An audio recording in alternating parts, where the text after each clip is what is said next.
Federation কাপের ফাইনালে ময়মনসিংহের রফিক উদ্দিন ভূঁইয়া স্টেডিয়ামে লড়ছে বসুন্ধরা কিংস ও ঢাকা আবাহনী লিমিটেড। সরাসরি সেখানে আছেন আমাদের সহকর্মী মুশফিকুর রহমান। আমরা সরাসরি চলে যাচ্ছি তার কাছে। মুশফিক, ফেডারেশন কাপের মতো টুর্নামেন্টের ফাইনালেও এত অব্যবস্থাপনা, এ নিয়ে আসলে আয়োজকরা কি বলছেন? আমরা ইশিকা এখন পর্যন্ত আয়োজকদের সাথে কথা বলতে পারিনি। কারণটা হচ্ছে যে ম্যাচটি আবার শুরু হয়েছে, ম্যাচের এখনো 7 মিনিট মতো বাকি রয়েছে। সেই ফাঁকে আপনাকে একটু দেখিয়ে দিতে চাই আমি আসলে এখানে কি ঘটেছে।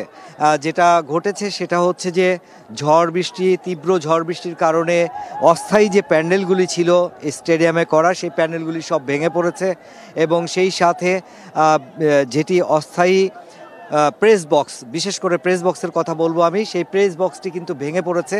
একটি টিন শেড যদিও ছিল, তার বাইরে প্যান্ডেল করা ছিল, সেই প্যান্ডেলগুলি একদম ভেঙে পড়েছে।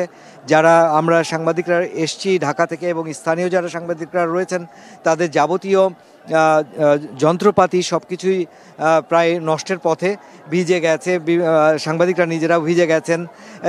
অনেকেই অনেকভাবে আসলে ক্ষতিগ্রস্ত হয়েছে। তারপরেও আসার কথা হচ্ছে, আপনি দেখতে পাচ্ছেন নিশ্চয়ই যে এই গ্যালারি বৃষ্টির সময় শূন্য হয়ে গেছিল, সেই শূন্য গ্যালারিটি কিন্তু আবারও পূর্ণ হয়েছে। তার মানে মানুষের ফুটবলের প্রতি যে চাহিদা, ফুটবলের প্রতি যে ভালোবাসা, সেই ফুটবলের ভালোবাসা থেকে কিন্তু মানুষ আবার ফিরে এসছেন